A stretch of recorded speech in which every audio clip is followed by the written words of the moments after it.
Chapter 16. Hans Ickman pushed Madame Lavon's wheelchair, and Leo Matien had hold of Peter's hand. The four of them moved quickly through the snowy streets. They were heading to the home of the Countess.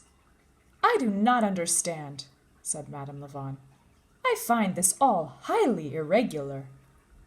"I believe the time has come," said Hans Ickman. "The time? The time? The time for what?" said Madame Lavon. "Do not speak to me in riddles." "The time for you to return to the prison."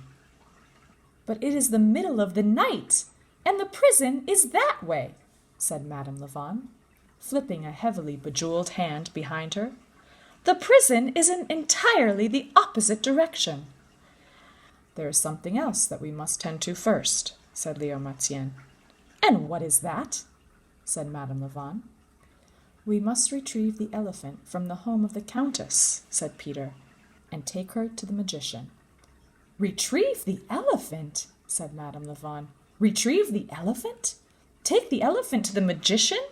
Is he mad? Is the boy mad? Is the policeman mad? Has everyone gone mad?" "Yes," said Hans Ickman, after a long moment. "I believe that is the case. Everyone has gone a little mad." "Oh," said Madame Lavon, "very well, I see." They were silent together then, the noblewoman and her servant, the policeman and the boy walking beside them. There was only the sound of the wheelchair moving through the snow and 3 pairs of footsteps striking the muffled cobblestones. It was Madame Lavon who at last broke the silence. "Highly irregular," she said, "but quite interesting. Very interesting indeed. Why, it seems as if anything could happen, anything at all." "Exactly," said Hans Ickman. In the prison, in his small cell, the magician paced back and forth. "And if they succeed," he said, "if they manage somehow to bring the elephant here, then there is no helping it. I must speak the words. I must try to cast the spell again. I must work to send her back." The magician paused in his pacing and looked up and out his window and was amazed to see snowflake after snowflake dancing through the air. "Oh, look," he said, even though he was alone. "It is snowing. How beautiful." The magician stood very still. He stared at the falling snow, and suddenly he did not care at all that he would have to undo the greatest thing he had ever done. He had been so lonely, so desperately, hopelessly lonely for so long. He might very well spend the rest of his life in prison alone. And he understood that what he wanted now was something much simpler, much more complicated than the magic he had performed.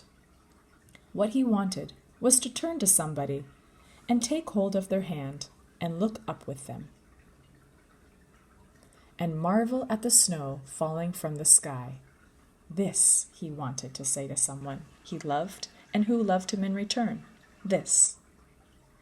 Peter and Leo Matien and Hans Ickman and Madame Lavon stood outside the home of the Countess Quintet. They stared together at the massive, imposing elephant door. "Oh," said Peter. "We will knock," said Leo Matien. "That is where we will begin, with knocking." "Yes," said Hans Ickman, "we will knock." The 3 of them stepped forward and began to pound on the door. Time stopped. Peter had a terrible feeling that the whole of his life had been nothing but standing and knocking, asking to be let into some place that he was not even certain existed. His fingers were cold, his knuckles hurt. The snow fell harder and faster. "Perhaps this is a dream," said Madame Lavon from her chair. "Perhaps the whole thing has been nothing but a dream." Peter remembered the door in the wheat field. He remembered holding Adele, and then he remembered the terrible, heartbroken look in the elephant's eyes. "Please," he shouted. "Please, you must let us in." "Please," shouted Leo Matien. "Yes," said Hans Ickman, "please." And from the other side of the door came the screech of the deadbolt being thrown, and then another and another. and slowly, as if it were reluctant to do so, the door began to open. A small, bent man appeared. He stepped outside and looked up at the falling snow and laughed. "Yes," he said, "you knocked?" And then he laughed again.